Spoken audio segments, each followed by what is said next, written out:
¿Cómo les va? Les doy la bienvenida como siempre y una vez más en Caminos de Tiza contamos con el recurso del cine. Películas, escenas que actúan en nosotros como disparadores y nos ayudan a pensar, a reflexionar, en este caso sobre las adolescencias, el encuentro o desencuentro generacional y cómo todo esto impacta en la escuela secundaria. Vamos al encuentro de nuestro invitado. Dale, loco.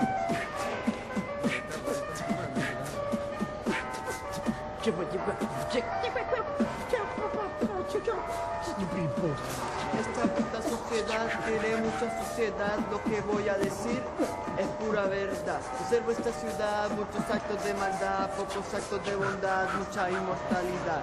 No te asustes ni te asombres, esta es la verdad. Esta puta sociedad tiene mucha suciedad, lo que voy a decir es pura verdad.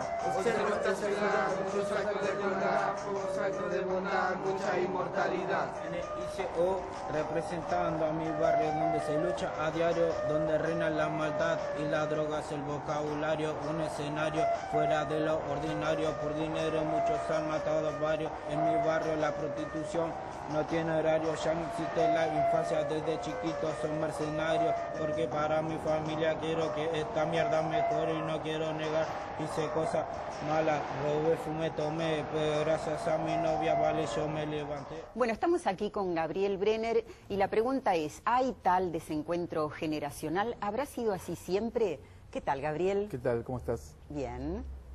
Mira, yo creo que sí, que es tal. A ver, los encuentros y los desencuentros entre generaciones, digamos, son algo que cruza fuertemente esta época, y no solamente a la escuela, ¿no? Cruza padres e hijos.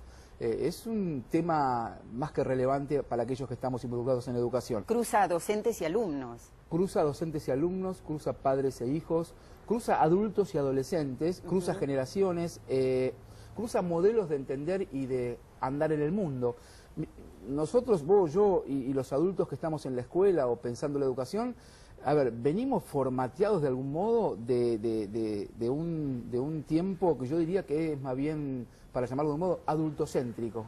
Es decir, de enormes distancias entre jóvenes, adolescentes y adultos, y un tiempo con un modelo de autoridad más bien basado en la imposición, ¿no? De mano única y con, en todo caso, muy poca negociación. Bueno, si pensamos un poco más, esto de adultocentrismo, de alguna manera también es un poco no escuchar a los otros, no escuchar las otras voces.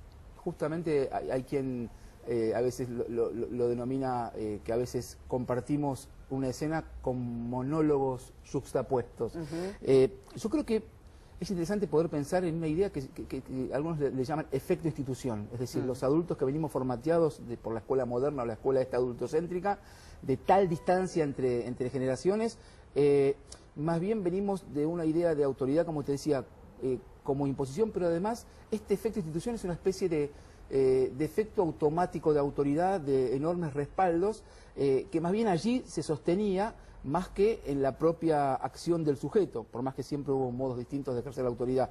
Y me parece interesante pensar en la asimetría, ¿no? Porque yo creo que la asimetría es una condición fundante para que exista el acto educativo. El tema es que la asimetría del efecto institución o de esa autoridad por imposición venía ya dada.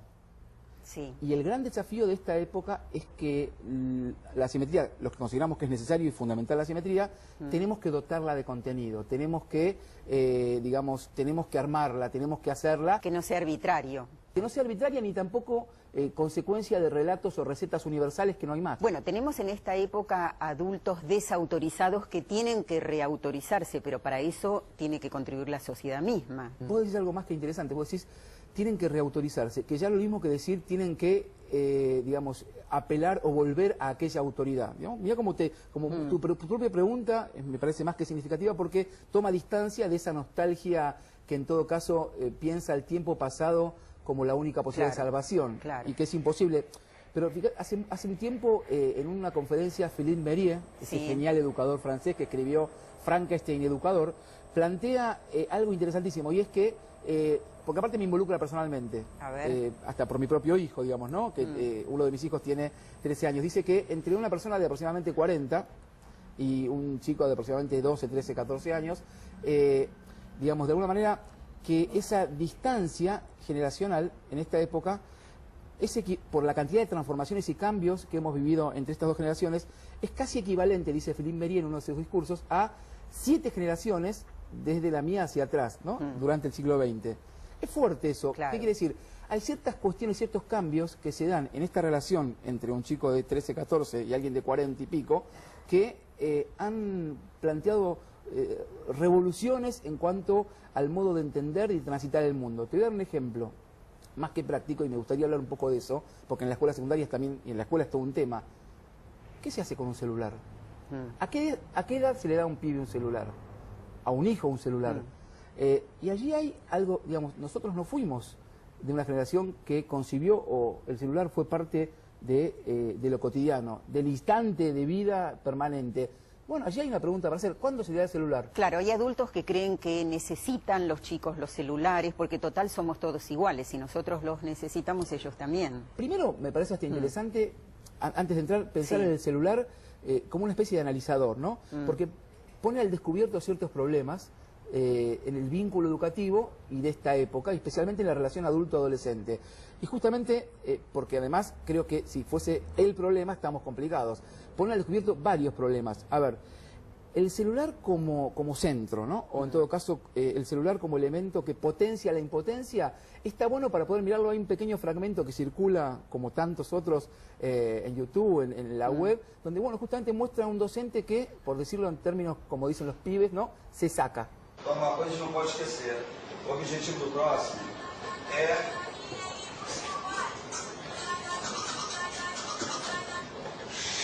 o objetivo é não esquecer que para você ter o próximo não é dizer que você vai gerar variabilidade. O objetivo é aumentar a variabilidade, que é o grande objetivo. Porque só em você já ter a separação para a formação de granito, você, obviamente, tem capacidade de realizar essa variabilidade, correto? Então, olha só, preste atenção, porque a gente aqui não pode dar mole em uma situação como essa.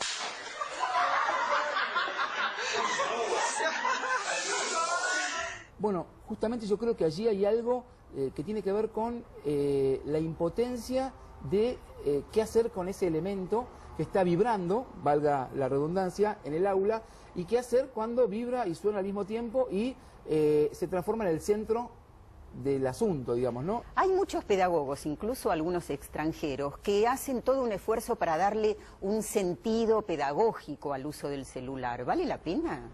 Mira, tu pregunta da pie a que justamente te diga a que uno puede pensar al celular por tomar un objeto, porque además el celular de alguna manera no solamente es un analizador, ¿no? El celular es de alguna manera símbolo de esta época, es extensión de la mano. Bueno, también es un cordón umbilical, ¿no? O prótesis en el caso del pulgar de los adolescentes y no tan adolescentes, o brújula. Digo, entonces, digamos, para pensarlo como analizador, lo voy a decir, y no centrarnos en un árbol que tape el bosque, pone al descubierto una cantidad de problemas que existen desde hace tiempo.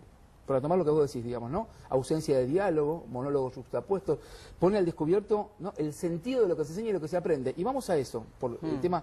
El celular también puede ser una ocasión para acceder a otros mundos. Por ejemplo, al mundo del adolescente, al mundo del conocimiento. Hay una escena de la película Entre los muros de Laurent Cantet. ¿Esta merde? Bien sûr. Putain, elle a une sale gueule. Ta gueule, c'est ta daronne qui a une sale gueule et toi aussi en même temps. Elle fait la gueule ou quoi? Mais non, elle aime pas les photos, c'est pour ça. Vas-y, change. On lui avait cassé les couilles avec mon frère et tout, là, c'est pour ça. Allez, on avance tous. Monsieur, regardez, Suleiman, il a ramené des photos pour son autoportrait. Vas-y, c'est bon, elles sont nulles mes photos. Non, mais c'est une bonne idée ça. Allez, dégage-toi. Montre, wesh. On va t'acheter un portable. Les peintres font des autoportraits, les photographes aussi. Moi, je suis pas peintre, dommage. Oui, ça je suis au courant. Allez, on avance. Les casquettes, s'il vous plaît. Normal. El profesor, que se llama, digamos, ¿no?, que su personaje es, creo que es François, que de alguna manera lo que hace es, en esta escena, pescar, estar atento en la puerta del aula cuando los pibes van entrando, a una situación en la que hay un pibe con el que viene remando algunos conflictos, que está con su celular. Un pibe de esos que no quiere hacer nada. Y vos, Suleiman, no hice nada para hoy. Y ya un poco lo enoja, no vas a hacer nada. En una de las escenas lo ve que antes de entrar al aula, ve que está con el celular hablando con los pibes, que se ríen de algo que él está mostrando, que después nos damos cuenta que es su mamá. Bueno, yo lo que querría analizar de esta escena es particularmente que hay algo de la técnica del judo, que es una herramienta para pensar en el vínculo de los adultos con los adolescentes, por ejemplo en la escuela.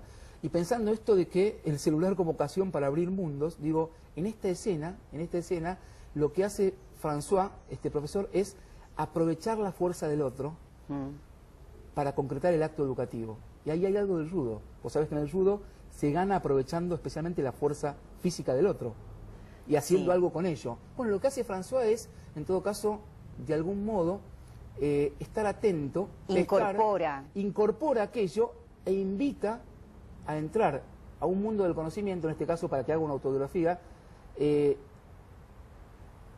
aquello que nadie pudo hacer todavía con este alumno. ¿Y qué quiero decir? Lo que hace justamente, y nada menos que con un celular. Es decir, si hay algo que marca la generación de los pibes y los adolescentes es la cultura audiovisual, ¿no? Como si a nosotros nos marcó la cultura de la imprenta, de la letra, de la letra escrita, quizás ya no de la letra con sangre entra, eso eran los que nos antecedían. Pero me parece interesante ver esto de el aprovechar la fuerza del otro. Ahí estamos hablando de un docente que no es rígido, que pudo ver esa escena, que pudo hacer una buena lectura, ¿no te parece? Y que hace de la confianza el elemento básico para su autoridad, por un lado, y por otro lado, hace de la enseñanza la herramienta fundamental de su autoridad. Es decir, de alguna manera, a través de eso que logró ver, lo invita a conocer el mundo. Y también habla de que es un profesor que es heredero de esta escuela homogeneizadora, que es lo mismo para todos, pero también advierte que la escuela tiene que ser para todos, pero al mismo tiempo con cada uno. Para cada uno. Vamos a andar en verso y vida tinto.